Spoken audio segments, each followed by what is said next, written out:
מישהו כנראה העליל על ג'וסף קוף. הוא ידע שלא עשה שום דבר רע, אבל בוקר אחד הוא נעצר. כך מתחיל המשפט, אחד הרומנים הכי מוכרים של פרנץ קפקא.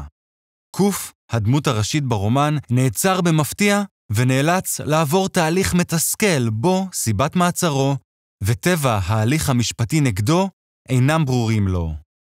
סוג זה של תרחיש הוא כל כך אופייני לעבודתו של קפקא, שמלומדים טבעו מונח חדש בשבילו. קפקאי נכנס למילון כדי לתאר חוויה מורכבת, מתסכלת ומיותרת לחלוטין.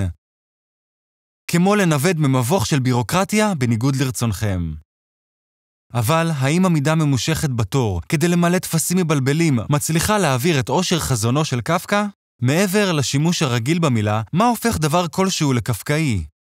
הסיפורים של פרנץ קפקא אכן מתמודדים עם הרבה מאפיינים שגרתיים ואבסורדים של הבירוקרטיה המודרנית, שחלקם נולדו מתוך ניסיונו האישי בעבודתו כפקיד ביטוח בתחילת המאה ה-20 בפראג. רבות מהדמויות הראשיות בסיפוריו הם עובדי משרד הנאלצים להתמודד עם רשת מכשולים על מנת להשיג את מטרותיהם, והרבה פעמים כל העניין הופך להיות כל כך מבלבל ונטול היגיון, שההצלחה הופכת מלכתחילה לחסרת כל טעם. לדוגמה, בסיפור הקצר פוסידון, האל היווני הקדום, הוא מנהל שכל כך שקוע בניירת, כך שלעולם לא היה לו זמן לחקור את הממלכה התת-ימית שלו. הבדיחה פה היא שאפילו אל אינו יכול להתמודד עם כמות הניירת שנדרשת במקומות עבודה מודרניים. אבל הסיבה לכך היא חשובה. הוא לא מוכן להאציל סמכויות, כי הוא חושב שכל השאר אינם ראויים למשימה. פוסיידון של קפקא הוא אסיר של האגו של עצמו. סיפור פשוט זה מכיל את כל האלמנטים שיוצרים תרחיש קפקאי אמיתי. זו אינה האבסורדיות שבבירוקרטיה לבדה, אלא האירוניה של ההסבר המעגלי של הדמות בתגובה אליה היא שמסמלת את הכתיבה הקפקאית. הסיפורים הטרגיים קומיים פועלים כסוג של מיתולוגיה לעידן התעשייתי המודרני, המשתמשים בהיגיון הזוי לחקר היחסים בין מערכות של כוח שרירותי לבין האנשים שמושפעים מהן. קחו לדוגמה את הסיפור הכי מפורסם של קפקא, מטמורפוזה. כשגרגור סמסה מתעורר בוקר אחד ומגלה שהפך לחרק ענק, הדאגה הגדולה ביותר שלו היא להגיע לעבודה בזמן. כמובן, זה מסתבר כבלתי אפשרי. הסמכותיות במקום העבודה אינה התחום היחיד שנתן השראה לקפקא. כמה מהמאבקים של הדמויות הראשיות באים מבפנים. הסיפור הקצר, אמן הצום, מתאר את בדרן הקרקס שהופעתו כוללת תקופות צום ארוכות.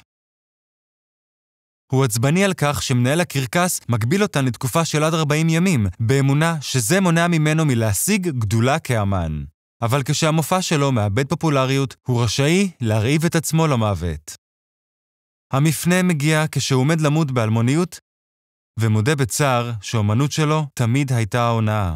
הוא לא צם בעזרת כוח הרצון, אלא רק משום שמעולם לא מצא מאכל שאהב. אפילו בהמשפט, שנראה שמתמקד ישירות בבירוקרטיה, החוקים המעורפלים והתהליכים המבלבלים מצביעים על משהו הרבה יותר זדוני. המומנטום הנוראי של המערכת המשפטית מסתבר כבלתי ניתן לעצירה, אפילו על ידי עובדי ציבור רבי עוצמה כביכול. זו מערכת שאינה משרתת את הצדק, ומטרתה היחידה היא להנציח את עצמה. לכך קראה התיאורטיקנית הפוליטית הנה ארדנט, שכתבה שנים אחרי מות קפקא, רודנות ללא עריץ. ועדיין, לצד ההגמומיות של סיפורי קפקא, קיים הרבה הומור, שמושרש בהיגיון השטותי של המצבים המתוארים. אז מצד אחד, קל לזהות את הקפקאות בעולם כיום. אנחנו מסתמכים על מערכות ניהול שהולכות ומסתבכות, בעלות השלכות על כל פן של חיינו. ואנחנו מגלים שכל מילה שלנו נשפטת על ידי אנשים בלתי נראים, על פי כללים שאיננו מודעים לקיומם. מצד שני, על ידי כיוונון הדין של תשומת ליבנו לאבסורד, קפקא מוצא אותנו אחראים על הפגמים של עצמנו.